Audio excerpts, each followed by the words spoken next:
everyone, welcome back to the channel. This is Trapti Parekh, legal intern at Lexis and Company from Jain Anand Vyas University, Jodhpur. First of all, this video does not solicit any kind of promotion or advertisement, or the sole purpose of this video is educational purpose only.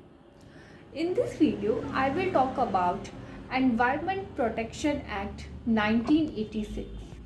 Man has tried to take nature to a considerable extent, and his endeavor to conquer nature has succeeded. The concern over the environment has grown as the quality is degrading. It has been evidenced by increasing pollution, the loss of biodiversity, loss of vegetal cover, growing risk of environment chemicals in the ambient atmosphere has posed a threat to the environment. Due to its growing risk, various legislation are being propounded by the government. Various acts related to a specific type of pollution have been passed in India legislature. The most important statute is the Environment Protection Act 1986, as it is the general legislation for the protection of the environment. It was enacted under Article 253 of Indian Constitution, and the expression in the say of environment quality was taken at the United Nations Conference on the Human Environment held at Stockholm in June 1972.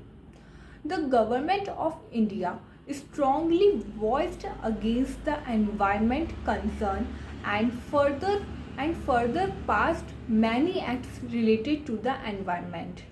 The Environment Act 1986 was passed with the objective of the first objective it was enacted to implement the decisions which were made at the United Nations Conference on the Human Environment held at Stockholm in June 1972.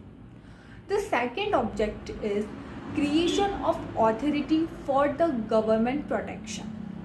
The third objective is coordinating the activities of the various regulating agencies, which is done under the existing law. The next objective is the main task is to enact a general law for the environment protection, which could be unfolded in the areas of several environment hazard.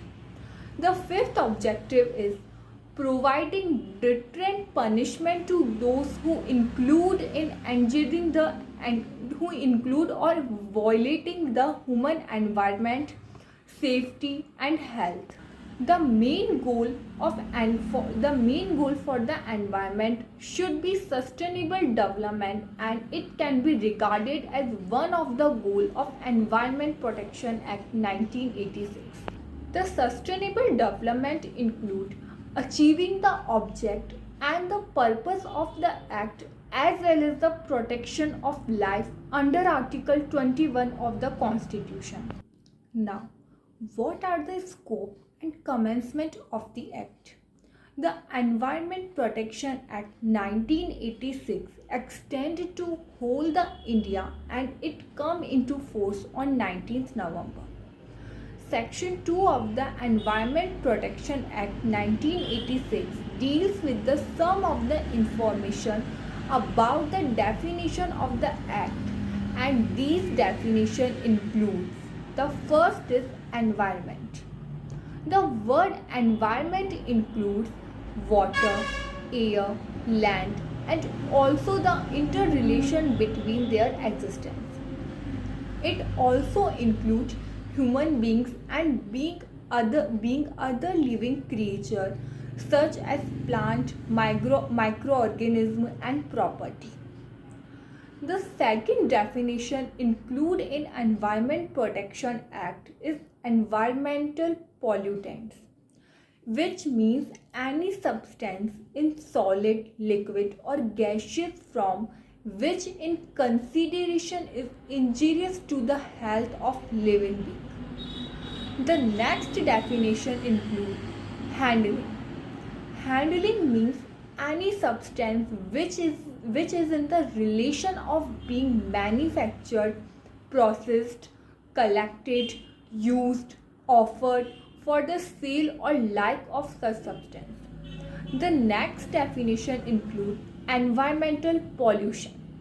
Environmental pollution includes the presence of environmental pollutants in the environment. The next definition includes hazardous substance. Hazardous substance include the substance or the preparation by which the physical chemical property is liable to harm the human being or other living creature such as plant, microorganism and the property. And the last definition, which include occupier. Occupier is the relation of the factory or any other premises, which means a person who has control over the affair of it. From these definitions, the Environment Protection Act tends to cover a wide range of matter related to the environmental protection. So in this video, I will cover the introduction of the Environment Protection Act, their objectives and the definitions which includes in the Environment Protection Act. So the second part of my video, I completed the Environment Protection Act and complete the another topic which includes in Environment Protection Act. So I hope you like my video. Please go and watch second part of the Environment Protection Act.